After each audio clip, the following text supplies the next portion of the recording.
This is CBN NewsWatch. It is Monday, May 11th. Thank you so much for joining us. I'm Efrem Graham. We want to begin this half hour at our nation's capital, where coronavirus has hit the White House and forced new safeguards to keep the president and vice president safe. Adele Hurd is on this story. Trump administration officials say Vice President Mike Pence will be on the job today after an earlier report he would be working from home and self-isolating after an aide tested positive for the coronavirus last week. The vice president is expected at the White House, but the administration says Pence is voluntarily keeping his distance from other people. He's repeatedly tested negative for COVID-19 since his exposure. Both the president's personal valet and the vice president's press secretary, Katie Miller, have tested positive for coronavirus. And in the past week, President Trump has had contact with both. Now, the Navy's top admiral and 3 key members of the coronavirus task force are self-isolating or working from home after possible exposure to COVID-19. Dr. Anthony Fauci, CDC Director Dr. Robert Redfield, and FDA Commissioner Dr. Stephen Hahn. All are considered at relatively low risk for infection. Will you and other White House staffers be following their example? Well, we'll take the advice of the White House medical unit, which is the best in the business. There may be, I don't want to rule anything in or rule anything out. It is scary to go to work. You know, it's a small, crowded place. It's a little bit risky, but you have to do it because you have to serve your country. Among new White House guidelines, testing anyone who sees the president. The White House is also asking more staff members to work from home and beginning more rigorous screening of anyone who enters the White House grounds. Chief of Staff Mark Meadows says enough is being done to protect the president. I can tell you this is probably the safest place that you can come to. The White House has already instituted daily coronavirus tests for the president and vice president and for those closest to the president. After Pence's press secretary tested positive, President Trump said he was not worried about the virus spreading in the White House. Nonetheless, officials are stepping up safety protocols. Dale Hurd, CBN News. Also inside the White House this weekend, President Donald Trump met with his military and national security team. $1.5 trillion rebuilding our military, and it shows it. And we are discussing various things. The concern as the number of global confirmed cases tops 1.3 million with more than 79,000 deaths. Military officials have remained America's military power has not wavered despite the rise in cases among service members not slowing down. Meanwhile, 45 states have already eased restrictions. Barbers and hairdressers back at work in Las Vegas, curbside pickup at a bookstore in Napa, California, and Sunday services taking place in San Antonio, Texas.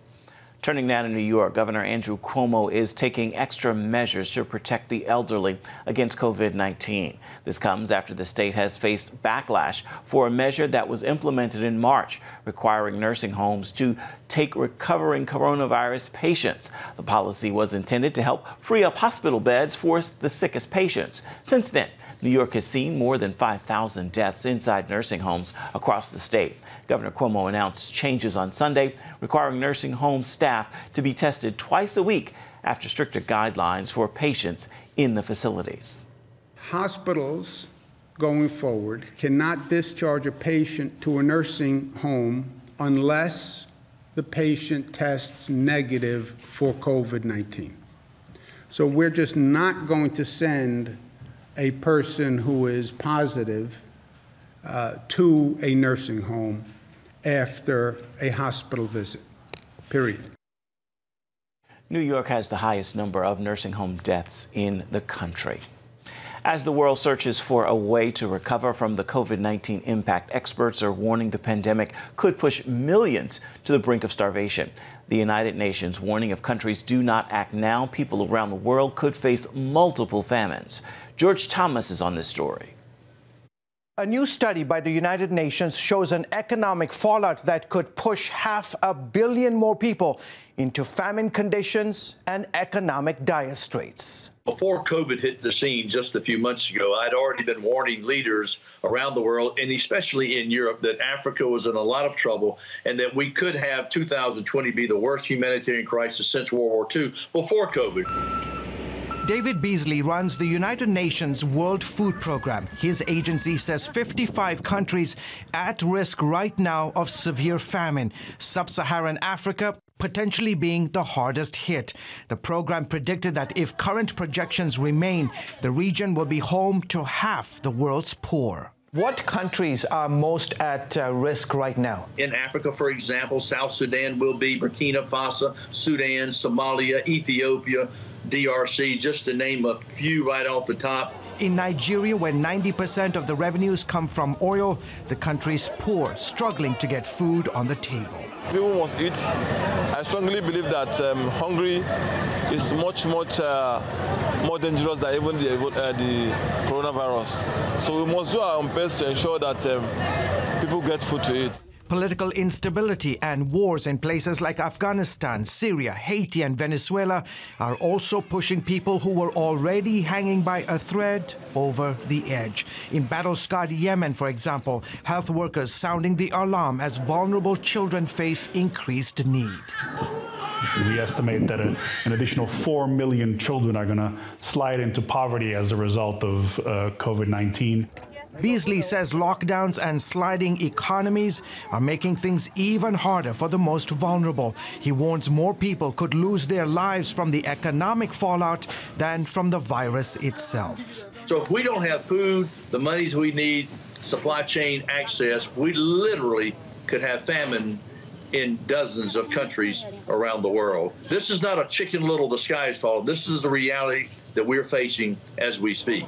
With hundreds of millions across the world already relying heavily on food aid from government and humanitarian groups, Beasley says it's critical that countries act now.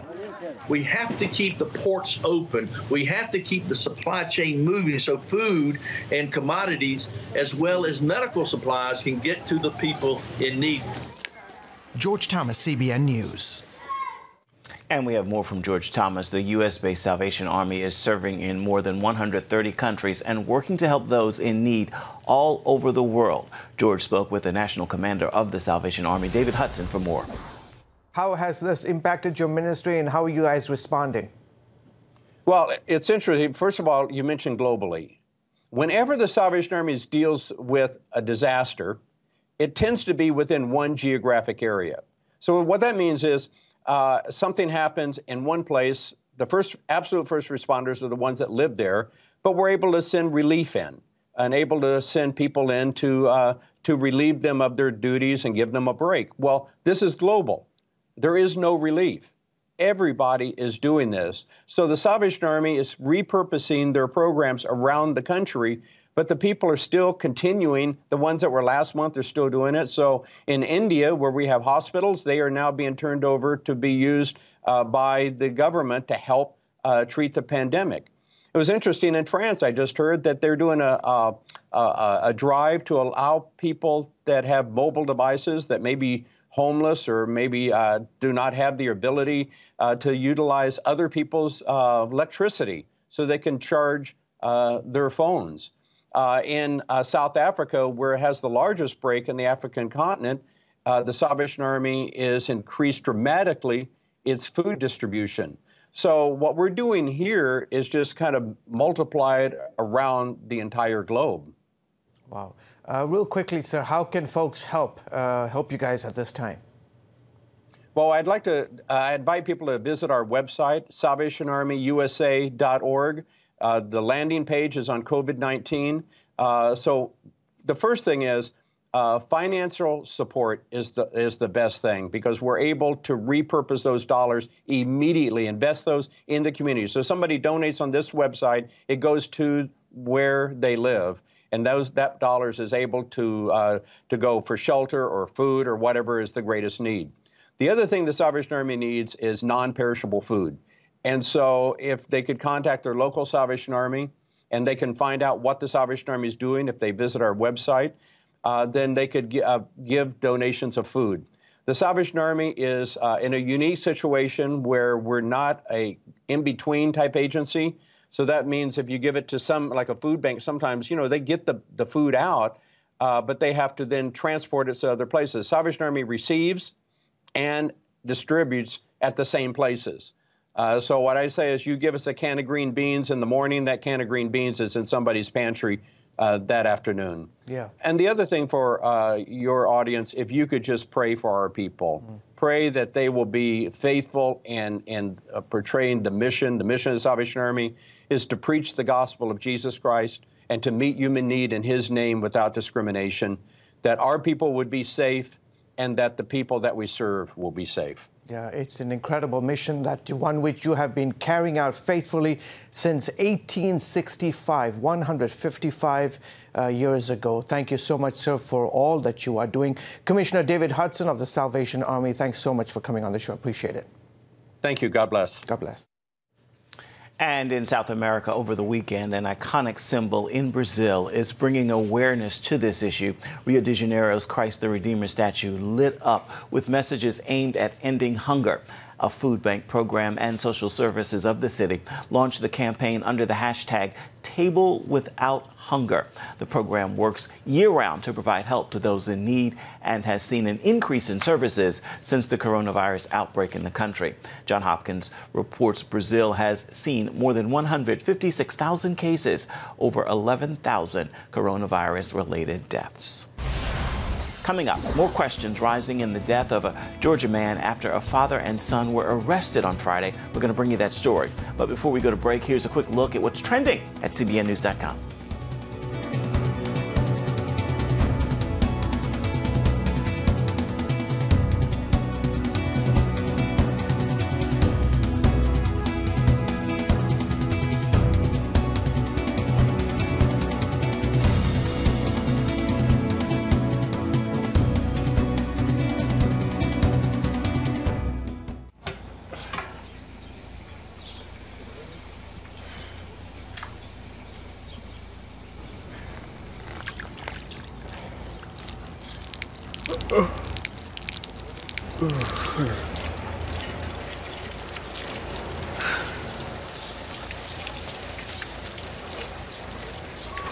Life is better with a good night's sleep.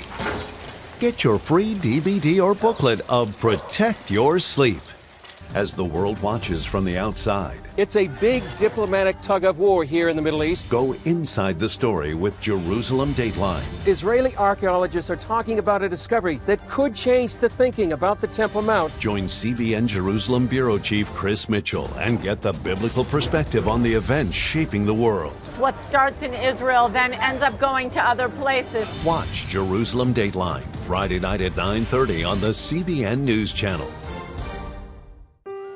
Life. It's meant to be lived fully.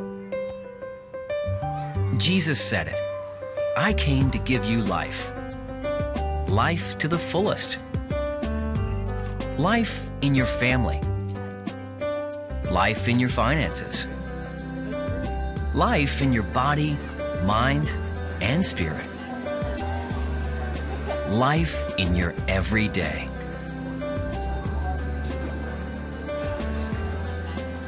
At CBN.com, we're taking what Jesus said seriously. We're here to help you discover life. Life. Live it fully. CBN.com.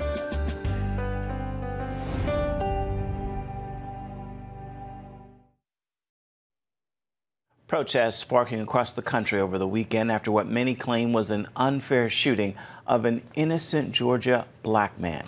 Father and son, Gregory and Travis McMichael, were arrested and charged with murder Friday for the shooting death of 25-year-old Ahmaud Arbery back in February 23rd to be exact. The two men chased him in a truck when they spotted him jogging in their neighborhood. The arrest came after the release of cell phone video showing Arbery running in the area and the shooting as well.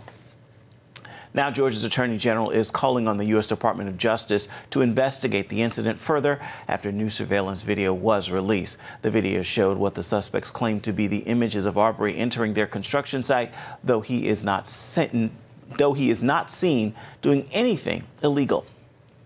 Mark Martin spoke with FaithWire.com's Dan Andros about the delay in the arrest and reaction from faith leaders about it. Dan, there's been an outcry for the arrest that happened on Friday. Why do you think it took so long?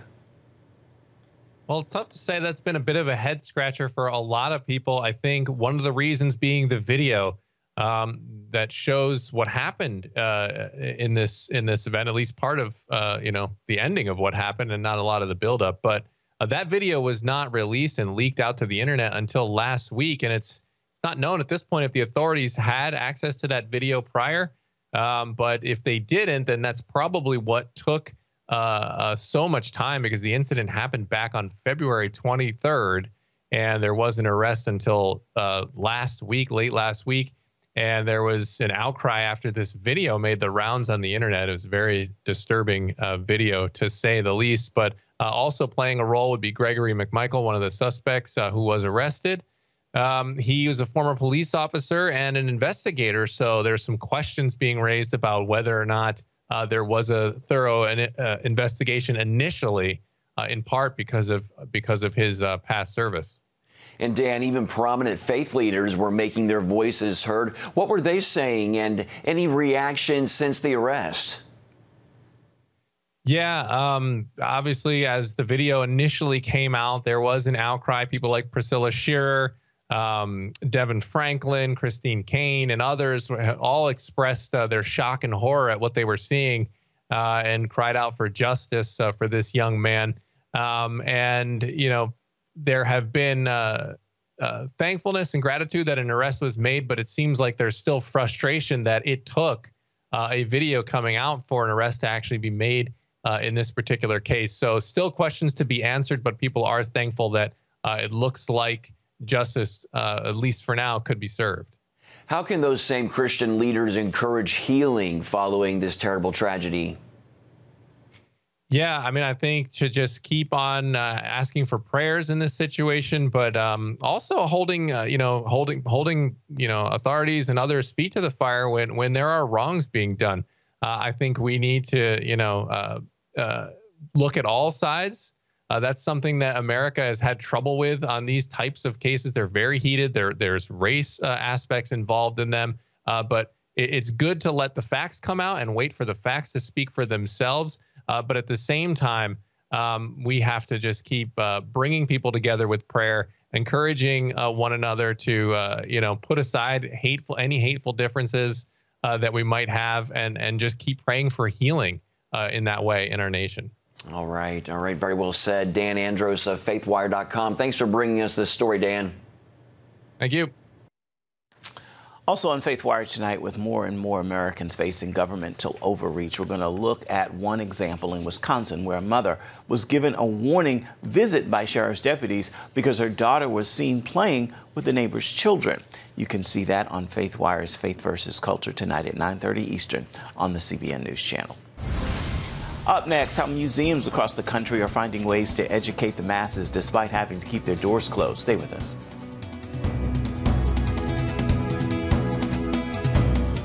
On October 1st, 1961, history was made when a tiny station began transmitting the first signals of the Christian Broadcasting Network. CBN, the Christian Broadcasting Network. And now, a new era has begun with the all-new CBN News Channel. Just moments ago, the Iron Dome intercepted an incoming rocket right on the Gaza border. Administering in this area, spiritual warfare is definitely involved. A 24/7 news network, bringing you the news you want from a source you can trust.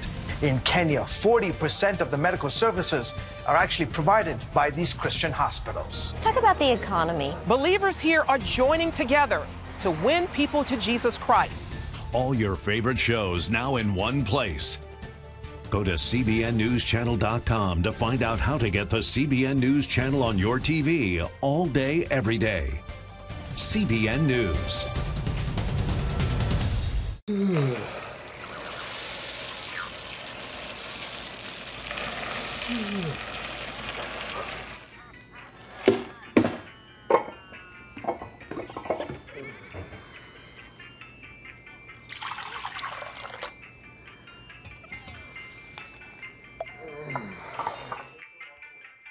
Life is better with a good night's sleep. Get your free DVD or booklet of Protect Your Sleep today. Life. It's meant to be lived fully. Jesus said it. I came to give you life. Life to the fullest. Life in your family. Life in your finances. Life in your body, mind, and spirit. Life in your everyday.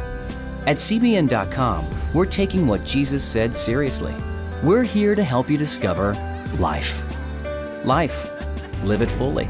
CBN.com.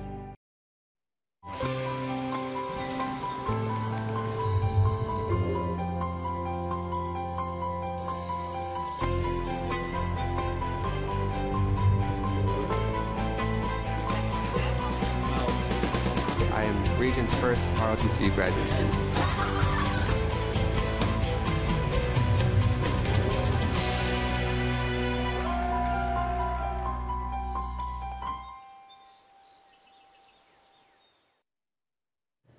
With schools closed and field trips canceled, the nationwide shutdown is opening up a virtual world for museums. CBN News' Gabe LaMonica shows us how curators stuck at home like the rest of us are putting artifacts online. This is the National Mall, where millions of Americans have walked through some of the world's best-known museums for free until now. So museums everywhere are finding creative ways to bring their exhibitions home. From the jaw-dropping images of this helicopter journey to a rock concert in the Atlantic Ocean, to this noiseless roller coaster looping lazily past a monotonous series of empty rooms. Art museums like Washington's Von Neumann are showcasing their artists' response to the coronavirus. I ain't got nobody. In Queens, the Louis Armstrong House Museum is offering a virtual glimpse at the jazz legend's life at home. And New York's Museum of Modern Art is putting Salvador Dali's silent home movies online.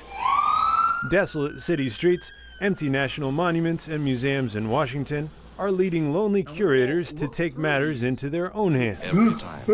Maxwell House. Hello. Experts at the shuttered Museum of the Bible have taken to creating lessons of their own, like this one on the connection between kosher coffee, the Haggadah, and Maxwell House. With two working parents and a child currently at home, it's hard to find time for a rest or to get any work done before bedtime, which has led to some late nights. Thank God for coffee, what can I say?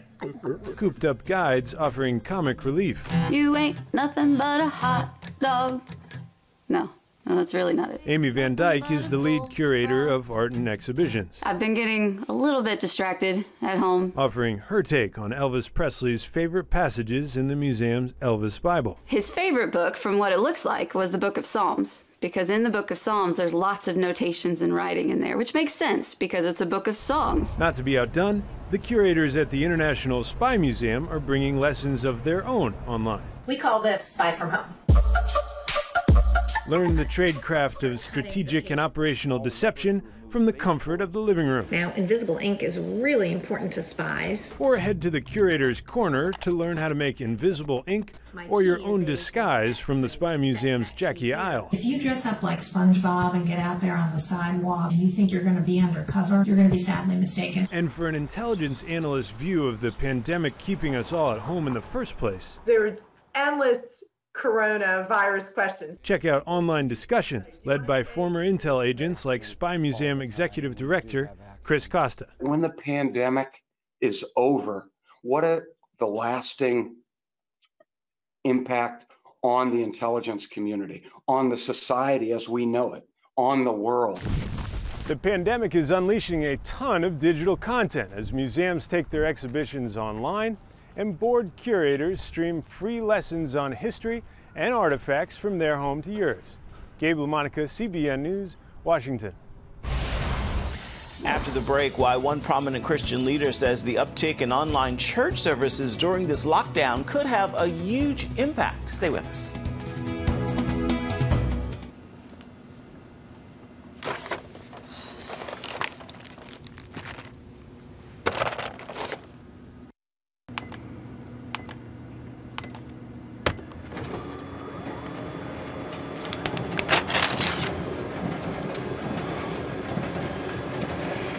Life is better with a good night's sleep. Get your free DVD or booklet of Protect Your Sleep today. I'm Ephraim Graham, and this is Studio 5. Cruise with me as I discover the good things happening in the world of music, sports, television, and movies. The fact that Ryan Coogler was going to be directing the film, I knew that something special was going to happen. We'll chat with artists at the forefront of entertainment and explore the connection between popular culture and faith. I asked my pastor, I said, well, does that mean I'm supposed to be a preacher? He says, well, no, you already have a pulpit. Watch Studio 5 Wednesday night at 9:30. Remember for a moment what it was like to be a child. You believed every story you were told. You saw a world full of endless possibilities. What stories will the world's orphaned and at-risk children believe? We believe the Bible tells the only story truly worth believing. We believe that every child should have the opportunity to dream, the chance to take challenges and turn them into possibilities, the chance to stand on the promises of God, to recognize their place in the greatest story ever told. They have their whole lives ahead of them. Theirs is a world of endless possibilities. They are looking for a story to believe. We will tell them that story. Will you join us?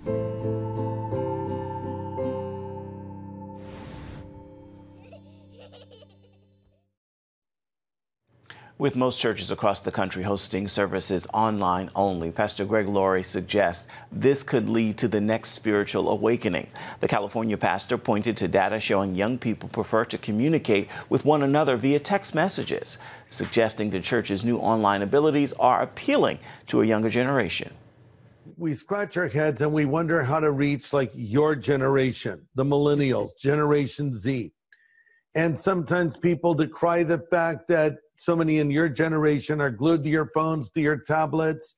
And I read a stat that, many millennials would rather text each other than talk, even on the phone. But yet, here's the question I want to ask. Is it possible that the next spiritual awakening could happen on a screen? Laurie also recently revealed his own church's millennial viewership has increased by 235% since the pandemic lockdowns began. More than 1 million people now tune into Harvest live stream each week. Time now for your Monday motivation, and today I leave you with this thought. There is no real comfort in your comfort zone. There is no change there. There is no challenge there. And without change or challenge, guess what? There's no growth. And where there is no growth, there is no life. So be careful not to get comfortable in your comfort zone. With that word, make today a marvelous Monday, and be sure to make this a wonderful week. That is going to do it for this edition of CBN News Watch. Remember, you can always find more of our programs on the CBN News Channel at any time. You can also find them online at cbnnews.com. We'd love to know what you think about the stories you've seen here today. You can email us at the address on your screen, newswatch@cbn.com. And of course, you can always reach out and touch us on Facebook, Twitter, and Instagram. We'll see you right back here tomorrow. Goodbye. God bless.